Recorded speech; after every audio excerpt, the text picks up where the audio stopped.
Sir నమస్తే sir, మీ పేరు? శ్రీనివాసరావు. ఏం చేస్తుంటారు? ప్రైవేట్ ఎంప్లాయీ అండి. ఏంటి సార్ అసలు ఎంప్లాయీస్ పరంగా ఈరోజు జగన్మోహన్ రెడ్డి గారు 4 సంవత్సరాల 10 నెలల కాలంలో ఎలాంటి న్యాయం చేశారంటారు? అసలు ఏం చేశారండి ఎంప్లాయీస్కి న్యాయం? ఇది అని చేశారని చెప్పండి.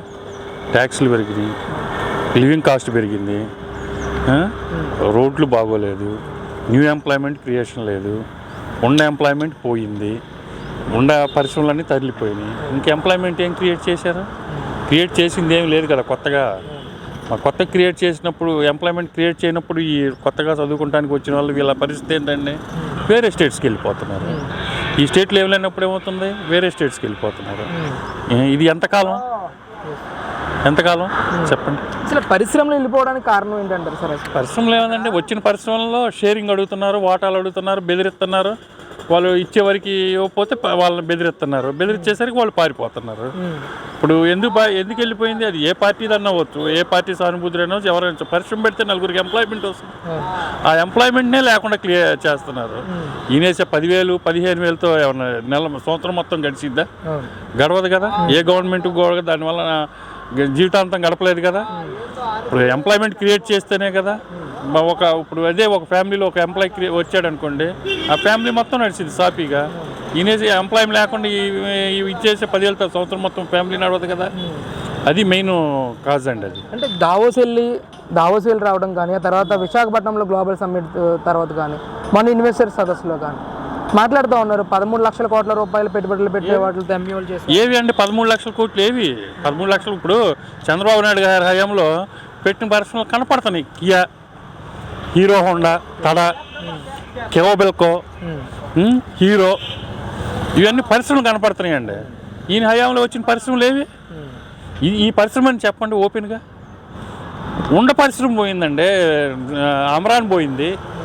ఇంకా కొన్ని కంపెనీలు దివీస్ని ఇబ్బంది పెడుతున్నారు, అమరాన్ని ఇబ్బంది పెట్టారు, కొన్ని వాటిని ఇబ్బంది పెట్టారు. కొత్తగా సాఫ్ట్వేర్ ఏం తీసుకొచ్చారండి?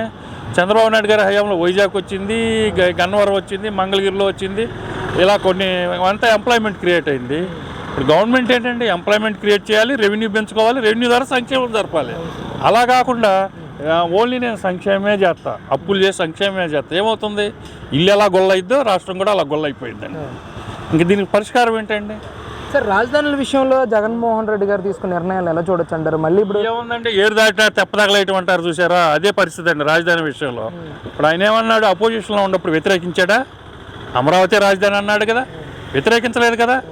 వ్యతిరేకిస్తే సరే నీకు రాజధాని ఇష్టం లేదు, నేను అప్పుడు నాకు 3 రాజధానులు కావాలని అపోజిషన్లో ఉన్నప్పుడు అని ఉంటే అది ఓ పద్ధతిగా ఉండేది.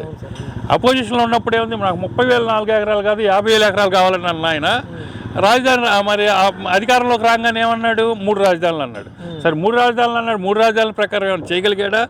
ఒక్క రాయి లేపాడు, ఇటుకి రాయి. ఉండ రాజధాని ఏమో దొంగలకు ఇచ్చాడు. ఏ దొంగలు? ఆయన పార్టీ దొంగలే. తవ్వుకుంటున్నారు, రోడ్లు తవ్వుకుంటున్నారు, అన్నీ చేసి చండాలం చేశారు. ఇంతకన్నా దారుణం ఏముందంటే ధ్వంసం, దాన్ని విధ్వంసం అంటారు. విధ్వంసం ఇంతకన్నా ఏముంది చెప్పండి? 3 రాజధానులు అనేది కాన్సెప్ట్ ఎక్కడ ఉందండి? మాట్లాడితే సౌత్ ఆఫ్రికాలో ఉందంటారు. సౌత్ ఆఫ్రికాలో ఒక రాజధానికి 20 కిలోమీటర్ల దూరం ఉంది. కానీ ఇక్కడ ఒక రాజధానికి ఎంత దూరం ఉందండి? సౌత్ ఆఫ్రికాలో 3 రాజధానులు కరెక్టే, కానీ 20 కిలోమీటర్ల దూరం ఉంది ఒక రాజధానికి. దానివల్ల ఇబ్బంది ఉండదు. కానీ ఇక్కడ ఒక రాజధానికి ఎలా ఉందండి? ఇప్పుడు వైజాగ్ పరిపాలనా రాజధాని చేస్తానంటారు. చిత్తూరు జిల్లా పరిస్థితులు వైజాగ్ వెళ్ళాలంటే ఎలా వెళ్తాడండి? ప్లస్ కర్నూలు జిల్లా అతను ఎలా వెళ్తాడు? అనంతపురం జిల్లా అతను వెళ్తాడు? ఇవన్నీ ఆలోచించే సెంటర్గా ఉంటుందని అమరావతిని రాజధాని చేసింది.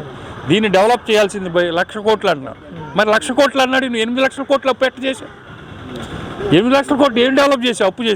అప్పు చేసి డెవలప్ చేయాలి, కానీ అప్పు చేసి పంచడానిక, పప్పులు బెల్లాల్లాగా పంచడానిక? దానివల్ల లాసేగా.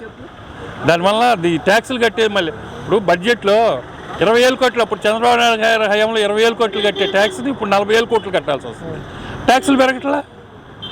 అప్పు చేసిన ఉపయోగం ఏముంది? అప్పు లిమిట్లు దాటి వెళ్తున్నారు. ప్లస్ అన్నీ ఇప్పుడు ఎలక్ట్రిఫికేషన్ ఉంది, ఎలక్ట్రిసిటీ బోర్డు ఉంది. ఎలక్ట్రిసిటీ బోర్డులో తెలంగాణ 1,18,000 కోట్లు అప్పు చేసింది అన్నారు.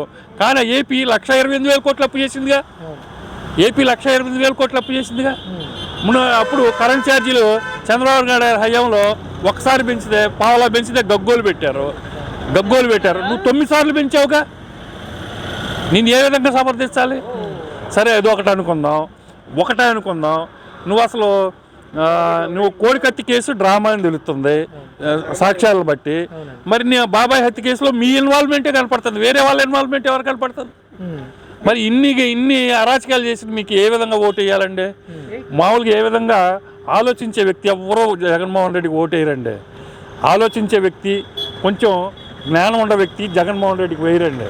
ఎవరంటే ఓటేసే వాళ్ళంతా రౌడీ గ్యాంగులు, దొంగలు, ఈ టైప్లో ఉంటారండి. ఇక అది సార్ ముఖ్యంగా రాజధానుల విషయంలో కూడా వైసీపీ నాయకులు మాట్లాడుతూ ఉన్నారు. ఈరోజు ప్రతి గ్రామాన్ని ఒక రాజధానిగా తీర్చిదిద్దాం, ఇంకా ప్రజలకు రాజధానితో పని ఏముందని అంటాం. ఎందుకు ఉండదండి?